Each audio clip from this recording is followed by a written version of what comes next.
Perkenalkan, nama saya Sofira Nadira Azahra dari Eksmipa 2. Saya ingin menceritakan dari Indra Bangsawan. Indra Bangsawan. Pada suatu hari, Raja Indra Bungsu dari kerajaan negeri Kobat Syahrial menginginkan anak. Beliau lantas mengutus orang-orang yang diperintah oleh patihnya untuk membaca doa kunut dan bersedekah kepada fakir miskin. Tak lama kemudian istrinya, Putri Siti Kendi, hamil dan melahirkan putra kembar laki-laki. Putra yang sulung lahir dengan sebuah anak panah dan diberi nama Syahperi. Putra yang bungsu lahir dengan sebilah pedang dan diberi nama Indra Bangsawan. Sejak kecil, kedua anak baginda itu dididik dengan baik. Mereka tumbuh dengan akhlak dan perilaku yang baik. Saat usia mereka telah mencapai 7 tahun, Raja Indra Bungsu memerintahkan kedua putranya untuk belajar mengaji kepada Mualim Sufyan. Setelah beberapa lama, mereka belajar pula ilmu kesaktian dari guru mereka. Sang ayah mulai bimbang untuk menentukan siapa yang pantas menggantikannya memerintah kerajaan. Kebimbangan itu karena kedua putranya sama-sama pandai dan berakhlak baik. Pada suatu malam, sang baginda raja bermimpi tentang buluh perindu. Sang raja sangat terpesona dengan buluh tersebut yang memiliki suara sangat merdu. Keesokan harinya, baginda raja menceritakan mimpinya tersebut pada kedua anaknya. Ia pun membuat sebuah sayembara untuk kedua putranya. Barang siapa yang bisa mendapat buluh perindu, dialah yang akan menggantikan dirinya untuk menjadi raja. Kedua putranya itu kemudian memohon kepada baginda raja untuk memulai pengembaraan mencari buluh perindu yang diinginkan ayahnya.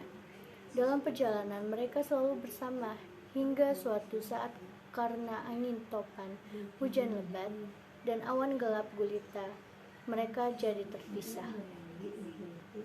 Syahperi berjalan dan terus berjalan hingga ia menemukan suatu taman dan sebuah mahligai. Dalam mahligai itu, Syahperi menemukan sebuah gendang. Dipukulinya, gendang tersebut keras-keras. Pada saat dia sedang memukul gendang itu, didengarnya suara lain yang berasal dari dalam gendang. Syahperi lalu merobek gendang tersebut dengan pisaunya.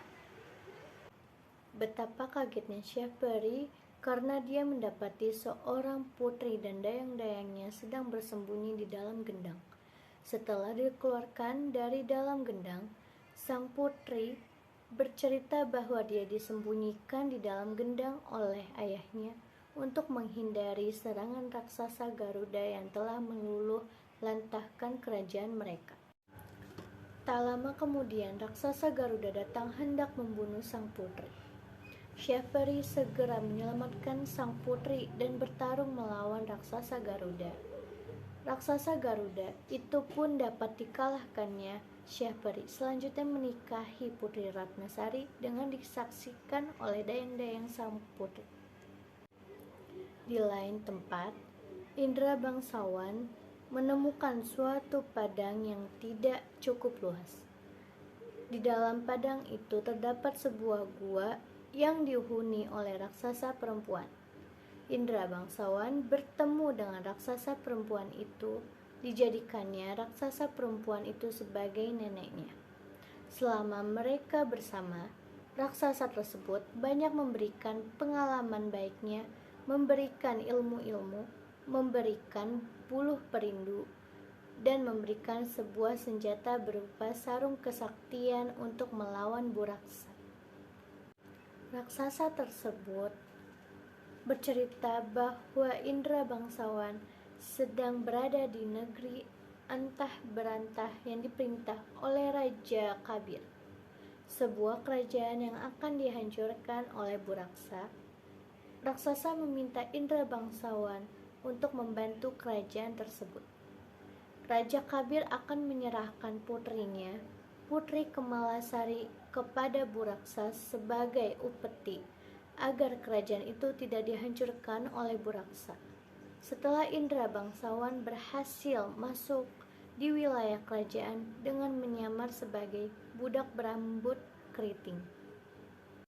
Barang siapa yang bisa membunuh Buraksa dan membawa mata dan hidungnya yang berjumlah 7, maka dia akan dinikahkan dengan putri Kemalasari, kata Raja Kabir. Indra bangsawan segera bergegas untuk mengejar dan mencari Buraksa tersebut.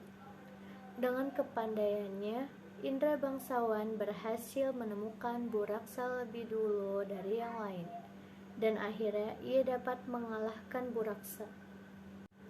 Indra bangsawan juga memotong mata dan hidung Buraksa yang berjumlah 7 itu untuk dipersembahkan kepada Raja Kabir. Sampai di istana, Indra bangsawan segera menghadap Raja Kabir. Raja Kabir bahagia karena ada orang yang dapat menyelamatkan putrinya. Pada saat itu, juga putri Kemalasari segera dinikahkan dengan Indra bangsawan. Indra bangsawan sudah mendapatkan buluh perindu yang diinginkan ayahnya. Maka ia mengajak istrinya untuk kembali ke kerajaan Kobat Syahrial untuk menghadap ayahnya. Ternyata Indra bangsawan mendadak jatuh sakit. Di tempat berbeda, Syahpari beberapa hari tidak dapat tidur dengan nyenyak dan selalu memimpikan adiknya Indra bangsawan. Dalam mimpinya, Indra bangsawan sedang sakit keras dan membutuhkan pertolongannya, maka berangkatlah ia mencari Indra bangsawan. Setelah berhari-hari mencari, sampailah Syahperi di kerajaan antah berantah itu. Ia menemukan Indra bangsawan sedang tergeletak sakit tak berdaya. Dengan ditemani istrinya, Syahperi lalu berusaha untuk menyembuhkan Indra bangsawan. Selang beberapa hari, Indra bangsawan berangsur-angsur sembuh. Syahperi dan istrinya lantas mengajak Indra bangsawan dan istrinya untuk kembali ke kerajaan Kobat Syahrial. Baginda Raja Indra Bungsu sangat bahagia melihat kepulangan kedua putranya yang didampingi juga oleh istrinya. Indra bangsawan langsung menyerahkan buluh perindu kepada sang ayah. Sang ayah bertambah bahagia dan langsung mengangkat Indra bangsawan menjadi raja untuk menggantikannya menjadi Raja Kobat Syahrial. Untuk membalas kebaikan hati kakaknya, Indra bangsawan memberi Syahperi sebuah batu hikmat. Batu hikmat tersebut dapat dimanfaatkan Syahperi untuk dijadikan sebuah kerajaan lengkap dengan abdi kerajaan, rakyat, dan perlengkapan kerajaan. Akhirnya, kedua kerajaan itu berkembang bersama saling bahu-membahu untuk menciptakan kerukunan, kemakmuran, dan perdamaian.